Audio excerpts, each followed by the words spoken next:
नमस्कार। आकाशवाणी जयपुर अजमेर से प्रस्तुत हैं प्रादेशिक समाचार।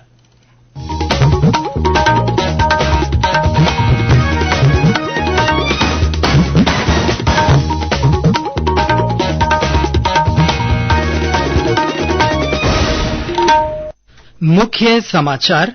भारतीय जनता पार्टी के राष्ट्रीय अध्यक्ष जेपी नड्डा ने जयपुर में भाजपा के नहीं सहेगा राजस्थान अभियान की शुरुआत की। प्रधानमंत्री नरेंद्र मोदी ने कहा, भारत और संयुक्त अरब अमीरात वैश्विक हित के लिए मिलकर काम करते रहेंगे। भारत और फ्रांस के संबंधों को साझा मूल्यों पर आधारित बताया। प्रदेश में मानसून के सक्रिय होने से ज्यादातर स्थानों पर बारिश का दौर जारी। मौसम विभाग ने अगले सप्ताह राज्य में कहीं कहीं भारी और एक दो स्थानों पर अति भारी बारिश का जताया पूर्वानुमान। और प्रदेश के चूरू और पाली जिलों में स्पोर्ट्स स्कूल खोले जाएंगे। छात्रों को पढ़ाई के साथ साथ खेलों के अभ्यास का भी मौका मिलेगा। समाचारों के साथ मैं सिद्धार्थ जैन। और अब समाचार विस्तार से। भारतीय जनता पार्टी के राष्ट्रीय अध्यक्ष जेपी नड्डा ने आज जयपुर में भाजपा के नहीं सहेगा राजस्थान अभियान की शुरुआत की। इस दौरान उन्होंने इस अभियान से संबंधित ऑडियो, वीडियो और पोस्टर का भी विमोचन किया। 1 अगस्त तक चलने वाले इस अभियान को प्रदेश के सभी विधानसभा क्षेत्रों में चलाया जाएगा। श्री नड्डा ने कहा कि इस अभियान के जरिए भारतीय जनता पार्टी राज्य में 2 करोड़ लोगों तक पहुंचेगी। श्री नड्डा ने बीलवा में जनसभा को भी संबोधित किया। उन्होंने कहा कि कांग्रेस के नेतृत्व वाली यूपीए सरकार का मतलब उत्पीड़न, पक्षपात और अत्याचार है। वहीं श्री नड्डा ने कहा कि प्रधानमंत्री नरेंद्र मोदी के नेतृत्व वाली राष्ट्रीय जनतांत्रिक गठबंधन सरकार सबका विकास, सबका विश्वास और सबका प्रयास के मंत्र के साथ काम कर रही है। हमारी सरकार है जो केंद्र में मोदी जी के नेतृत्व में चल रही है, जो बिना भेदभाव के राजस्थान को भी आगे बढ़ने में मोदी जी कोई कसर नहीं छोड़ रहे और विकास के लिए नए आयाम दे रहे। प्रधानमंत्री मोदी जी पहले प्रधानमंत्री हैं जिनको सबसे ज्यादा देशों से भारत के प्रधानमंत्रियों में सर्वोच्च सम्मान से सम्मानित किया गया। इस मौके पर श्री नड्डा ने राज्य की कांग्रेस सरकार को हर मोर्चे पर विफल बताया। उन्होंने कहा कि राजस्थान में कांग्रेस सरकार के कार्यकाल में दलितों, आदिवासियों और महिलाओं पर हुए अत्याचारों ने सारे रिकॉर्ड तोड़ दिए हैं। राजस्थान का 5 साल के अंदर रिकॉर्ड क्या है? कौन से आयाम, कौन से काम गहलोत सरकार ने किए?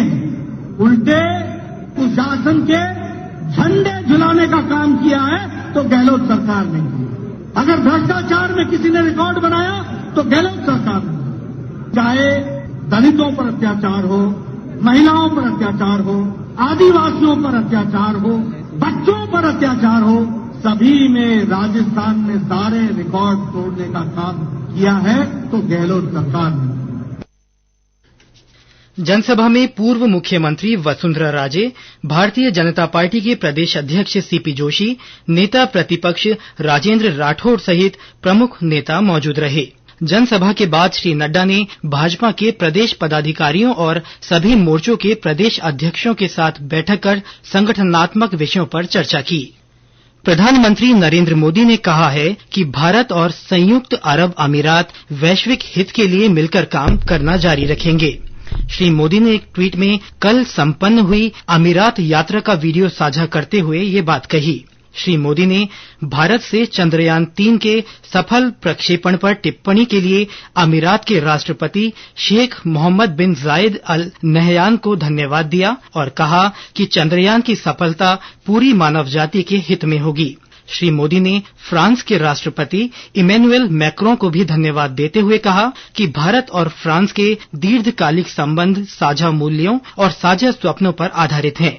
श्री मोदी ने फ्रांस के राष्ट्रपति का वीडियो रीट्वीट करते हुए कहा कि फ्रांस यात्रा सदैव उनकी स्मृतियों में रहेगी। वहीं प्रधानमंत्री ने भूटान के प्रधानमंत्री लोटे शेरिंग को भारत के चंद्रयान 3 के सफल प्रक्षेपण पर दी गई बधाई के लिए धन्यवाद दिया है।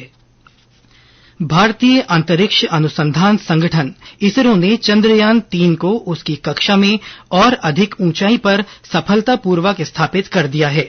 इसका अर्थ यह है कि अब चंद्रयान 3 एक ऐसी कक्षा में पृथ्वी के चक्कर लगा रहा है जो पृथ्वी से निकटतम है। इसरो के सूत्रों ने बताया कि यह अंतरिक्ष यान सामान्य तरीके से काम कर रहा है। चंद्रमा पर पहुंचने के लिए 42 दिन की इसकी यात्रा के क्रम में इसरो 3 बार कक्षा में इसकी ऊंचाई बढ़ाएगा। यह काम इस महीने की 18, 20 और 25 तारीख को होना है। चंद्रयान 3 इस महीने की 31 तारीख की मध्य रात्रि को अपनी यात्रा के अगले चरण में प्रवेश करेगा। इसके 23 अगस्त को शाम 5:47 पर चंद्रमा पर उतरने की संभावना है। इस अभियान की सफलता से भारत चंद्रमा पर पहुंचने वाला चौथा देश बन जाएगा। इससे पहले इस मिशन में केवल रूस, अमेरिका और चीन को सफलता मिली है। विज्ञान और प्रौद्योगिकी, परमाणु ऊर्जा और अंतरिक्ष राज्य मंत्री डॉक्टर जितेंद्र सिंह ने कहा है कि चंद्रयान 3 के सफल प्रक्षेपण से अंतरिक्ष स्टार्टअप और अंतरिक्ष उद्यमियों को बढ़ावा मिलेगा। डॉक्टर सिंह ने नई दिल्ली में G20 युवा उद्यमी गठबंधन शिखर सम्मेलन को संबोधित करते हुए ये बात कही। उन्होंने कहा कि प्रधानमंत्री नरेंद्र मोदी की ओर से 2020 में निजी भागीदारी के लिए अंतरिक्ष क्षेत्र को खोलने के बाद भारतीय अंतरिक्ष अनुसंधान संगठन ने पिछले साल नवंबर में भारत का पहला निजी विक्रम सब ऑर्बिटल रॉकेट सफलतापूर्वक लॉन्च करके इतिहास रचा था। उन्होंने G20 देशों के युवा वैज्ञानिकों से अंतरिक्ष उद्यमिता के एक नए युग की शुरुआत करने के लिए स्टार्टअप उद्यमों के माध्यम से अंतरिक्ष संभावनाओं का पता लगाने का आह्वान किया। उन्होंने बताया कि भारत की ओर से अब तक लॉन्च किए गए 424 विदेशी उपग्रहों में से 389 उपग्रह मोदी सरकार के पिछले 9 वर्षों के कार्यकाल में लॉन्च किए गए थे। ये समाचार आकाशवाणी जयपुर अजमेर से प्रसारित किए जा रहे हैं।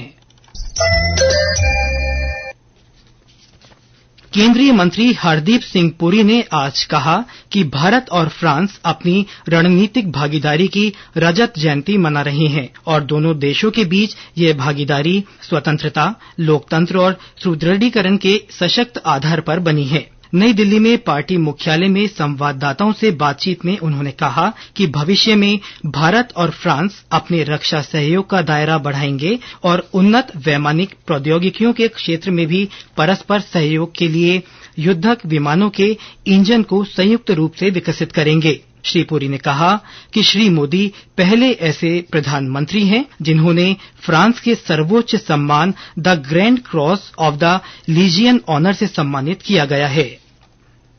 और अब मौसम।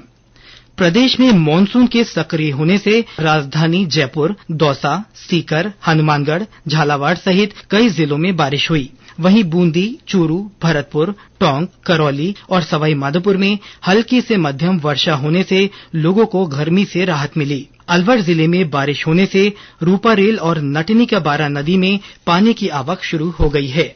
हनुमानगढ़ और श्रीगंगानगर जिलों में घग्गर नदी में पानी की आवक लगातार बढ़ने से प्रशासन मुस्तैद हो गया है। बढ़ते पानी की आवक को देखते हुए एसडीआरएफ और एनडीआरएफ की टीमों को बुलाया गया है। वहीं नदी के बढ़ते जलस्तर को देखते हुए प्रशासन अब घग्गर के पानी को इंदिरा गांधी नहर परियोजना में छोड़ने की तैयारी कर रहा है। मौसम केंद्र जयपुर ने आज उदयपुर, राजसमंद, भीलवाड़ा, पाली, झालावाड़ सहित 26 जिलों में बारिश होने का येलो अलर्ट जारी किया है। केंद्र के वैज्ञानिक हिमांशु शर्मा ने आकाशवाणी को बताया कि नए तंत्र के बनने से अगले एक सप्ताह प्रदेश में विभिन्न स्थानों पर बारिश का दौर जारी रहेगा। विगत 24 घंटों के दौरान प्रदेश के कोटा संभाग, अजमेर संभाग एवं भरतपुर संभाग के जिलों में कहीं कहीं भारी वर्षा एवं 1-2 स्थानों पर अति भारी वर्षा दर्ज की गई। वर्तमान में एक पश्चिमी विक्षोभ उत्तरी पश्चिमी क्षेत्र से जुड़े हुए पाकिस्तानी रीजन के ऊपर बना हुआ है। इस सिस्टम के आगे बढ़ने के कारण प्रदेश के अंदर वर्षा की गतिविधियों में बढ़ोतरी होगी। वहीं 18 एवं 19 तारीख को प्रदेश के कोटा संभाग के कुछ जिलों में भारी वर्षा, 1-2 स्थानों पर अति भारी वर्षा दर्ज की जा सकती है। वहीं 20 तारीख को ये तंत्र थोड़ा उत्तर की ओर शिफ्ट होगा। इस कारण से चूरू, झुंझुनू, हनुमानगढ़ क्षेत्रों में भी कहीं कहीं पर भारी वर्षा दर्ज की जा सकती है। डूंगरपुर जिले में शक्ति और आराधना का 10 दिवसीय दशा माता पर्व कल हरियाली अमावस्या से शुरू होने जा रहा है। पर्व को लेकर आज जिले के विभिन्न कस्बों में बाजारों में भीड़ नजर आई। जिले में दशा माता पर्व को लेकर लोगों में अपार उत्साह बना हुआ है। कल अमावस्या को शुभ मुहूर्त में गाजे बाजे के साथ दशा माता को घरों और पांडालों में विराजित किया जाएगा। वहीं 10 दिन तक श्रद्धालु सुबह शाम माता की आराधना करेंगे। दशामाता व्रत को लेकर पूरे वागड़ में उत्साह का माहौल है। व्रतार्थी महिलाओं की ओर से आज मूर्तियों की जमकर खरीदारी की गई। वहीं कल शुभ मुहूर्त के साथ ही व्रतार्थी महिलाओं की ओर से अपने अपने घरों में दशामाता की मूर्तियों की स्थापना की जाएगी। इसके साथ ही 10 दिनों तक दशामाता व्रत की धूम भी शुरू होगी। व्रतधारी महिलाओं की ओर से सुबह और शाम के समय माता रानी की पूजा अर्चना और आरती उतारी जाएगी। वहीं रात के समय व्रतधारी महिलाओं की ओर से भजन कीर्तन किए जाएंगे। व्रत के आखिरी 10वें दिन व्रतधारी महिलाओं की ओर से पूजा अर्चना के बाद गाजे बाजे के साथ शोभा यात्रा निकाली जाएगी। दशा माता की मूर्तियों का जलाशयों में विसर्जन किया जाएगा। इसके साथ ही दशा माता व्रत का समापन भी होगा। चिंतन जोशी, आकाशवाणी समाचार, डूंगरपुर। ये समाचार आकाशवाणी जयपुर अजमेर से प्रसारित किए जा रहे हैं। प्रदेश के चूरू और पाली जिलों में स्पोर्ट्स स्कूल खोले जाएंगे। इसके लिए राज्य सरकार ने 17 करोड़ रुपए के वित्तीय प्रावधान को मंजूरी दे दी है। इन स्कूलों में कक्षा 6 से छात्र प्रवेश ले सकेंगे। प्रवेश लेने वाले छात्रों को पढ़ाई के साथ साथ खेल प्रशिक्षण भी दिया जाएगा। वहीं संस्कृत शिक्षा को बढ़ावा देने के उद्देश्य से राज्य में खोले जा रहे 20 नए राजकीय शास्त्रीय संस्कृत महाविद्यालयों में 200 पदों के सृजन किए जाने के प्रस्ताव को भी मुख्यमंत्री अशोक गहलोत ने मंजूरी दे दी है। मुख्यमंत्री अशोक गहलोत ने कहा है कि धार्मिक यात्रा हमारे संस्कार और संस्कृति में है। इनसे दर्शनों के साथ श्रद्धालुओं में आपसी समन्वय, सहयोग और सद्भावना बढ़ती है। राज्य सरकार भी इसी मूल भावना के अनुरूप वरिष्ठ नागरिक तीर्थ यात्रा योजना में प्रदेश के वरिष्ठ नागरिकों को निःशुल्क तीर्थ यात्राएं करवा रही है। श्री गहलोत आज मुख्यमंत्री निवास से वीडियो कॉन्फ्रेंस के जरिए गांधीनगर रेलवे स्टेशन से मां वैष्णो देवी यात्रा के लिए जाने वाले दूदू के श्रद्धालुओं को संबोधित कर रहे थे। उन्होंने कहा कि इस साल बजट में अयोध्या, वैद्यनाथ, त्र्यंबकेश्वर, नासिक और समेत शिखर को भी यात्रा सूची में जोड़ा गया है। श्री गहलोत ने कहा कि कोरोना काल में यात्रा से वंचित 1 लाख यात्रियों को भी तीर्थ यात्रा करवाई जाएगी। राजस्थान पुलिस में अब महिला सेंट्रल पाइप बैंड भी प्रस्तुति देता नजर आएगा। राज्य सरकार ने राजस्थान पुलिस अकादमी में बैंड गठन करने के प्रस्ताव को मंजूरी दे दी है। इस बैंड के लिए 11 नए पद सृजित किए जाएंगे।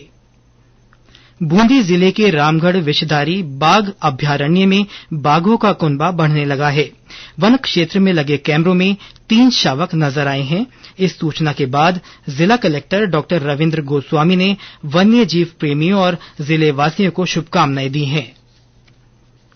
आगामी विधानसभा चुनावों के मद्देनजर निर्वाचन विभाग की ओर से सवाई माधोपुर जिले में मतदाता जागरूकता कार्यक्रम आयोजित किए जा रहे हैं। इसी कड़ी में आज नगर परिषद परिसर में मतदाताओं को ईवीएम और वीवीपैट मशीन से मतदान प्रक्रिया की जानकारी दी गई। इस अवसर पर जिला कलेक्टर सुरेश कुमार ओला ने वहां उपस्थित लोगों को आवश्यक रूप से मतदान करने की शपथ दिलाई।